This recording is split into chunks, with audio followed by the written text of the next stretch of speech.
Technical difficulties, all that scheduling for nothing. Uh, all right. So for today's live, I want to talk about how to make it as how to make a career as an actor, right? Not just be a flash in the pan, not just be a one and done. How to, make this job something that you can do long term. And the tip or the trick isn't really any kind of like tip on acting itself. It basically comes down to the ethereal, like, mental state, and then finances. Those are really the two big pillars. That's the biggest reason I have seen talented people wind up leaving this industry, for one reason or another, and it's almost always because of finances, or they're just creatively burned out, or unsatisfied, right? And so my biggest advice for making this a long-term career for you is to be financially independent of this industry and creatively independent of this industry. And don't worry, that's not it. The video's done. That's it. We can go home. I'll expand on these. So, when it comes to finances, right? Let's say you have a really good year, all right? And this could take years to get to this place, right? But let's say you have a really good year and you book a project a month, right? You're a SAG speaking role, principal character on a TV show every month. So you get 12 bookings in 1 year. That's huge. I don't know too many people who are able to book that consistently, right? But let's say that's just your year and you're firing off. Well, SAG scale for a co-star day player, as in you're there for 1 day and your principal cast role is a co-star, which means you're not like a guest star or series regular lead, right? Your rate for a co-star at SAG scale is $10.38 plus 10, so just over $1,000. Now you'll probably get paid for your fitting day. If there's still COVID restrictions going on, you'll get paid for your testing day. So you get these little, like, bumps, but ultimately, they're going to be a couple $100 here and there. Overall, you're looking at about $1,000 for that day on set. So even if you got a booking every single month, you're talking about just over $12,000, right? I mean, that's not enough to live on. Not even close. I can't remember if it's 3% or 1%. One of my buddies and teachers, Alex Collins, if anybody watching this is in the Talent Managers for Actors group, he's a moderator in there, and he has a lot of useful information. But I can't remember if he told me if it was 3% or 1% of professional union actors qualify for health insurance. The qualifications for health insurance are only 25 now. Since the pandemic, they've formed the two different levels of them into one, but it's $25,000 to qualify for health insurance. Imagine going into any other industry, right, and saying, I want to be able to make $30,000 a year, and being told you're going to have to be in the 1 percentile or the top 3 percentile of that industry. Right? That'd be like saying you want to go into business, and when somebody's like, oh, you want to open up a little store in the corner, it's like, no, I want to be the CEO of a Fortune 500 company. It's like, oh, okay. All right. Ambitious. Good. Now, I don't want this to be a negative, right? I don't want this to be taken as, well, then, why even pursue this industry? If you're pursuing this industry just for the financial end of it, there are better industries, right? If it's something, though, that you're pursuing because you love to do it, you should get paid for it, right? And I understand the goal of wanting to be able to make a living off of it. People can do it. People do it, but it does take a long time. So my advice is to be financially independent of the industry until you get to that place. which could be decades. So a lot of those like survival jobs that you'll hear actors working, like being a waiter or a bartender or valet driver, right? And I've done the gamut. I've worked all of them. The thing I want you to keep in mind with that is can I do this for 10 years? Can I do this for 20 years? Right? If it's not something that you at least don't hate doing, that's what you need to find. Something that is flexible time-wise, so that you can still pursue acting, but that is going to pay you enough that you're able to live, right? That you're not struggling, or living paycheck to paycheck, because you might be living paycheck to paycheck for a long time. That income might be your source of income for a long time. And it's got to be something that you don't hate, right? I've worked some jobs that I hate, man. And I do not want to go back to those. So, finding a something that can still have a career in that is going to pay you enough that you're able to live, and you don't have to be like paycheck to paycheck. The idea of a survival job, just in my opinion, cannot really apply when it comes to acting. There are the few that are able to get lucky breaks a little bit quicker than other people, but the industry is very romanticized, and the idea of like the overnight success, or you just need that one role and you hit it big, it doesn't really exist. It is a slow grinder of a machine, of an industry, and so much of that is really just because a lot of it's about trust, right? Even a lower budget SAG film nowadays, you're talking 10 million, 11 million, and most of them do not make money, so at least not domestically. So it is a risky investment, right? And if you were the person that had, that was fronting those millions of dollars, would you trust an unknown with that? I mean, I have friends and family who I don't know I would trust with my $10 million if I had it. So, you got to keep that in mind, that like there's this trust starting from your agent to casting, all the way up to like productions and studios that has to be built, and it just takes time.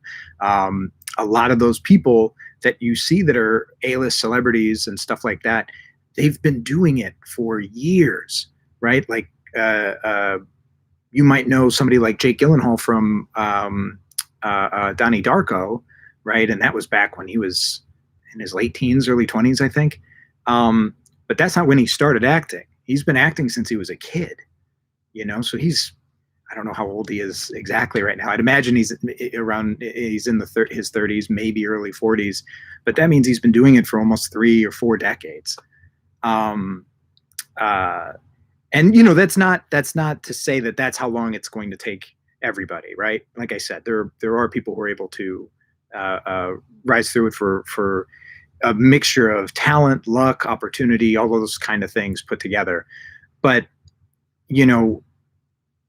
that's like planning on winning the lottery. You know what I mean? And so if you want to put yourself in a good position for long-term success, find a job that is going to pay you a living wage, that is not something you hate, that is flexible enough to allow you to still pursue acting. Easier said than done, right? But that would be my advice, because I can tell you too, if you are relying on booking that project, whether it's a commercial, film, or TV, in order to pay rent, I can promise you are not going to book that role, right? Casting is going to be able to smell that desperation through the camera. Auditions can be stressful enough for a lot of people. Don't put yourself in that position of adding the stress of financial dependency to those auditions. The booking ratios and opportunities are just too sporadic with this industry. And worst case scenario, right? You work a job that pays you, however much a year, and all of a sudden you're just this booking machine, booking, projects every single week, and you don't need that job anymore. you're not going to be like, oh man, wish I didn't have all of this money from this job that I worked in the meantime, right? It's not like it's going to be a bad thing. So again, I encourage you to be financially independent, creatively independent. So this one's a little trickier, right? A lot of us are doing this because we love this. We love acting. We love performing. We love exploring the human condition, right? The thing is, if we think about, again, I mentioned, let's say you had a banger of a year and you booked 12 times in that 1 year, that's still only 12 opportunities to act. And let's even like get micro specific here with how much you're actually getting to act, right? So you book that project where you've got the COVID testing day and the fitting day. That's not acting, right? I mean, you still got to spend that time, but you're not acting. All right, day of, you go in, you got to go to your trailer, fill out a bunch of paperwork, put on your wardrobe, go through hair and makeup. Still not acting. Maybe if you're there early enough, you get some breakfast, whatever, and then production has you going to transpo, over to set. You guys do a rehearsal. Okay, rehearsal can kind of count, right? But then they break you so that they can finish setting up framing and lighting and all that sort of stuff. So now you're in holding, right? Still not acting. And then finally they call you on the set. They tell you what they're going to do. They call action. And between action and cut, you finally get to act. Now, maybe in that entire day, you will have acted from action to cut, maybe minutes, right? Maybe an hour. Like if we're being generous, right? Maybe it would all tally up to a full hour between action and cuts for all the different takes. So again, let's say you're having a banger a year and you booked 12 of those. So that's 12 hours for the whole year that you are actually acting, right? And again, I do not want this to be discouraging. I just want to take this pragmatic approach, right? Because I think, disappointment or frustration only arises when expectation does not meet reality, right? And so I just want us to approach this knowing what we're getting into, and man, that hour, right? Let's say we're being generous with that time. That hour that you are getting to perform, chef's kiss. It's worth it. It's 100% worth it. But you're going to experience like that high when you're there, and then like any high, you're going to experience that like drought the second you get back out of set. It's this entire career, this entire industry is like a roller coaster of peaks and valleys. And what I want to do is just help mitigate those valleys as much as possible with this. So my advice is find other ways to satisfy those creative urges, whether it's doing theater, which I would strongly recommend, but it is a heck of a time commitment. Writing, right? Write just to write. Like, it's like having a hobby nowadays always has to be some kind of a side hustle. Like it always has to be like a money thing. Just do something because you enjoy it, right? You don't have to write to submit it to film festivals or make it. You can, by all means, go for it. But if all of that feels daunting or like too much pressure for you, just write for you. Write some scenes in your apartment, in your home, wherever you're at, in your notebook, on your computer, just for you. And then from there, if you want to perform it, or if you want to turn it into a film, or if you want to submit it, go for it. If writing's not your thing, you've got stand-up, you've got improv, you've got social media, especially with apps like TikTok and all the stuff that Instagram's doing now. Like you can get very creative with your things, or learn on Premiere or Final Cut or whatever editing software you want to use. Learn how to edit and learn After Effects, right? So that you can make your own content. And again, not for any goal or purpose of it making you famous or something. I mean, that's great if it's a byproduct, but just do it so that you can satisfy those creative urges and desires. Yeah, I strongly recommend that. Getting to do the Respectful Production sketches and getting to do theater down here in Atlanta has really helped me and saved me in a lot of ways creatively, because what's the famous line, right? The opposite of love isn't hate, it's indifference. And what you can get a lot of times in this industry is indifference, right? We're told, like, be ready for a lot of rejection. And it's true in that, like, you're not getting a yes, but what I feel like get ready for a lot of rejection doesn't actually capture the essence or the feeling of being an actor is you don't even get a no, especially with self-tapes now. You just get the audition, and then you do the audition, and then you send it digitally out into the ether, right? Or into this like black hole, and you just never hear anything back unless you book, right? And so it's that, I almost would prefer the no. Like, I would love to, like, we decided to pass, right? And this is why. I would take that over the nothing. But the nothing's what you get, because casting's very busy, right? They're doing a lot, and they don't have time to let every single person who auditions know that they're not getting it. But it, from our end, as actors, you get like this indifference from the industry for so much of the work that you do, and it can be really draining.